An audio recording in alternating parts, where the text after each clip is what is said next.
आणि आताच्या घडीची मोठी बातमी ती म्हणजे राष्ट्रवादीचे मुख्य प्रवक्ते नवाब मलिक यांना ईडीने ताब्यात घेतले। 2007 साली दाऊद इब्राहिमशी संबंधित लोकांकडून जमीन खरेदी केल्याप्रकरणी मलिक यांची चौकशी सध्या सुरू आहे।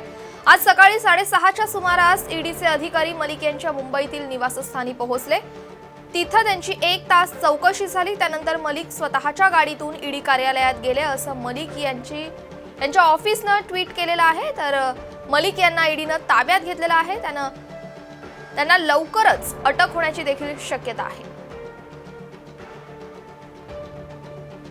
राज्याचे अल्पसंख्याक मंत्री नवाब मलिक यांची ईडीकडून चौकशी करण्यात येते आहे। अंडरवर्ल्ड डॉन दाऊद इब्राहिमच्या मनी लॉन्ड्रिंग प्रकरणी ईडी आणि केंद्रीय तपास यंत्रणांकडून चौकशी सुरू आहे। ईडीच्या कोठडीत असलेला दाऊदचा भाऊ इब्राहिम कासकरनं नवाब मलिक यांचं नाव घेतलं असल्याचं देखील सूत्रांकडून समजते आणि त्यानंतर ईडीचं पथक हे नवाब मलिक यांच्या घरी दाखल झाले।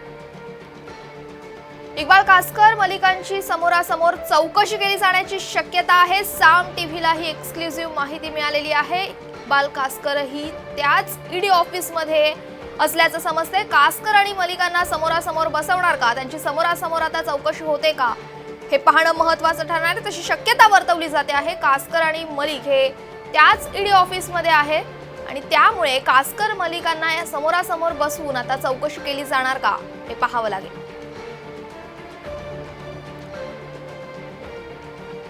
नेमकं नवाब मलिकांच्या ऑफिसनं काय ट्विट केलेलं आहे तेही आपण पाहूया। ईडी अधिकारी घरी आलेत। नवाब मलिकांच्या ऑफिसनं तसं ट्विट केलंय। स्वतःच्या गाडीतून नवाब मलिक हे ईडी कार्यालयामध्ये गेल्याचं ट्विट देखील त्यांनी केलेलं आहे। ईडी अधिकारी हे सकाळी घरी आले। नवाब मलिकांच्या ऑफिसनं तसं ट्विट केलंय। स्वतःच्या गाडीतून ते ईडी कार्यालयामध्ये पोहोचल्याचं देखील या ट्विटमध्ये म्हटलंय।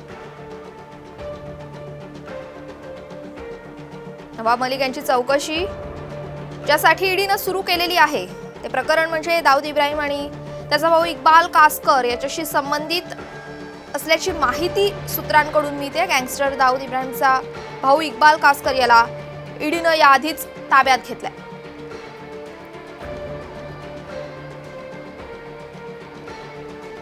मुंबईत आणि लगतच्या परिसरामध्ये ईडीने काही दिवसांपूर्वी छापेमारी केली होती। ईडीच्या रडारवर डॉन दाऊद इब्राहिमची मुंबईतली मालमत्ता आणि त्या संपत्तीशी निगडीत व्यवहार करणारे काही नेते मंडळी ईडीच्या रडारवर होते।